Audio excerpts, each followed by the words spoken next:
Hello everybody, Ben Woodruff here with another Falconry video. This video is one that you have requested. I want to talk today about how to properly process a quail to feed your bird. Now this also goes for anything else. If you're doing a pheasant or a partridge or a pigeon or a chicken, anything, this is the normal way that you would kind of cut up and butcher up a quail. Now I tried to do this video before and I used a partridge because that's a bigger bird, and I thought that would be easier to film. This is a very difficult setup for me. My gear isn't the best, so it's on a tripod, and I'm trying to, be under the tripod cutting while looking up at the screen. These are tricky little videos to do. But the problem is we live in a world where everyone and everything is offended and alarmed by things, and it's like, there was worry when I did the other video that people would flag it and say it's terrible and try to have it taken down. So some people suggested, well, do it in black and white and it's less likely to be a problem. But a lot of you mentioned that it was extremely difficult with the feathers on and being in black and white to follow what I was actually doing with this partridge video. So I'm redoing it now in this video with a quail. I've plucked the feathers the best I can. I've removed the head and the feet to try to help, keep people from flipping out who would be offended by such things. But it is in color, and I've washed it off and dried it. So think of it basically as a fryer chicken. And this is the same way I would butcher a fryer chicken. But this is how you would butcher a quail if you're feeding a bird. And so it's a quick video. I hope it helps you. And hopefully this can help guide you when you are trying to butcher meat off of any bird to feed your raptor. Okay, so what we have here is a quail. I've done my best to pluck the feathers, which is not what I normally do, so that you can see it better. And I've washed it off, tried to dry it well, clean it up. Of course, again, this is going to be bloody, so you've been forewarned. So when you're looking at this, think of this again as like a fryer chicken. Think of this like you're going to have a big whole chicken that you're going to cook for Sunday dinner or something. You got the keel, and you got the breast meat here. You got these legs on the side. This is the femur, tibia, and fibula, and then I've cut off the rest of the legs. I've cut off the head. The wings are attached directly to these flight muscles right here. So what we're going to do first is, if you see right here, there's sort of a membrane that attaches really to the knee.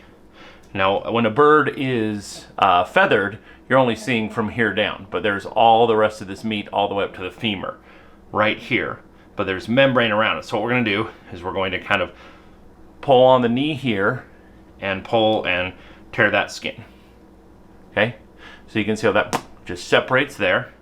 And then you have to understand right where the femur is attached. Take a pair of game shears and cut along there. And on a full-size adult quail, which this is a little small, that is about a 20-gram piece of meat. Now remember, you have a bone, knee, and then the bone, and here's where the heel starts. So what I do is I go in where the bone is, and I'll just cut the bone in the meat itself. And what this does, it makes sure that the marrow is exposed and the bone pieces are not too big, so there's still roughage for your bird and calcium for your bird, but now that whole entire piece is easy to consume and bite into pieces. So we're going to go ahead and do that as well with the other leg. Cut. And then just really quickly cut along that bone. And again, not everybody does it this way. This is my way. That has always worked very well for me. So now what you have is you have this entire chest cavity.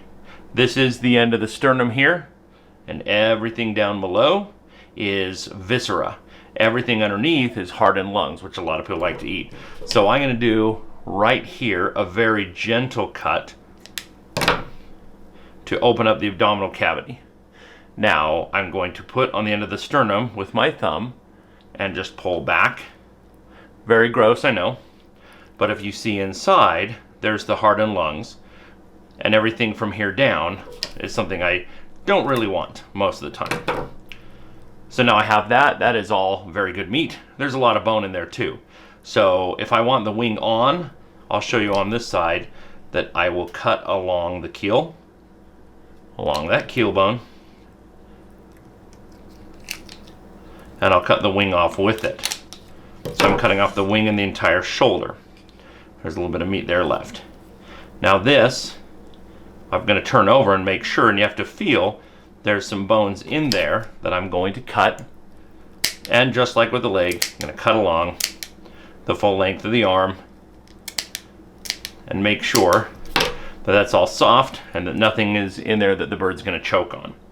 Now on the other side, I'm going to show you that if you don't want to have the wing in, you can also just cut along and leave the wing in place where it started off.